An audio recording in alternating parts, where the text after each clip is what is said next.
Hello बच्चों, आज मैं आप लोगों को क्लास 10th में जो आपको डीओई की तरफ से वर्कशीट्स मिल रही है मिशन मैथमेटिक की, वो वाली वर्कशीट कराने वाली हूँ। तो क्वेश्चन ऑफ द डे आज हम करने वाले हैं चैप्टर नंबर 13 का। जो ये वर्कशीट है वो है 2 फेब की।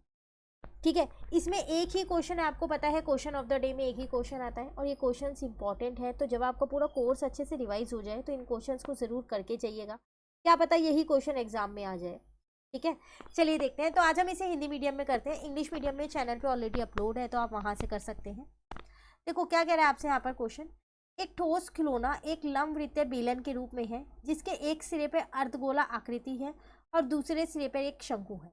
इसका व्यास 4.2 सेमी है और बेलन और शंकाकार भागों की ऊंचाई क्रमशः 12 सेमी और 7 सेमी है। खिलौने का आयतन ज्ञात कीजिए।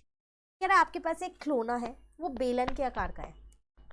अब बेलन में दो आपके पास पता है ना सिरे होते हैं, तो एक सिरे पे अर्धगोला बना हुआ है और एक सिरे पे शंकु बना हुआ है। पहले हम आकृति बनाते हैं, उसके बाद आगे का समझिए। तो मैं यहाँ पर वो बेलन एक बना लेती हूँ, आप प्रॉपरली पेंसिल और स्केल से इस फिगर को बनाइएगा। ठीक है,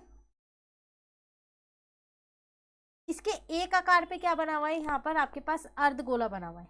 मैं यहाँ बना देती हूँ, आप चाहो तो ऊपर भी बना सकते हैं। और एक पे शंकु बना हुआ है।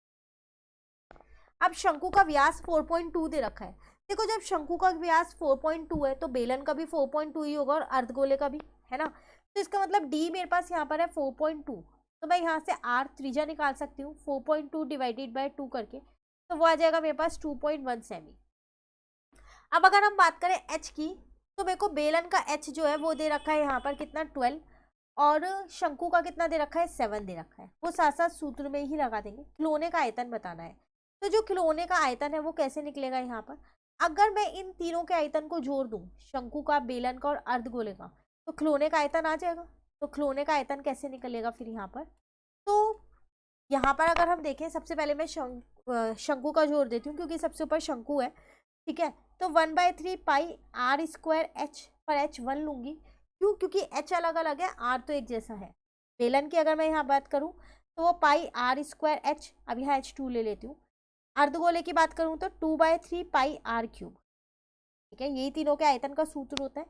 जो उबेनिष्ठ आ रहा है वो ले लो, पाई आर स्क्वायर उबेनिष्ठ आ रहा है, तो यहाँ 1/3 H1 बचेगा, यहाँ सिर्फ H2 बचेगा। यहाँ पर एक तो 2 बचेगा, एक आर बचेगा और एक नीचे 3 बचेगा। जो जो मान दे रखा है सब रख दो, तो ये 22/7 हो गया। आर मैंने 2.1 अभी ऊपर ज्ञात किया हुआ है। H1 शंकु का, मुझे देखो यहाँ पर ध्यान से देखो, शंकु का कौन सा दे रखा है, शंकु का है 7, क्योंकि पहले बेलन लिखा है, तो ये बेलन का है 12। ठीक है, तो फिर यहाँ पर मैं 7 लिख देती हूँ और यहाँ पर इसमें 12 लिख देती हूँ। ठीक है ना, ये हो जाएगा मेरा 2.1 और नीचे का 3 ऐसे ही है। तो 22/7 यहाँ पर आ जाएगा 2.1 इंटू में 2.1, ये हो जाएगा 7/3 के बाद आएगा यहाँ पर प्लस का 12 हो जाएगा।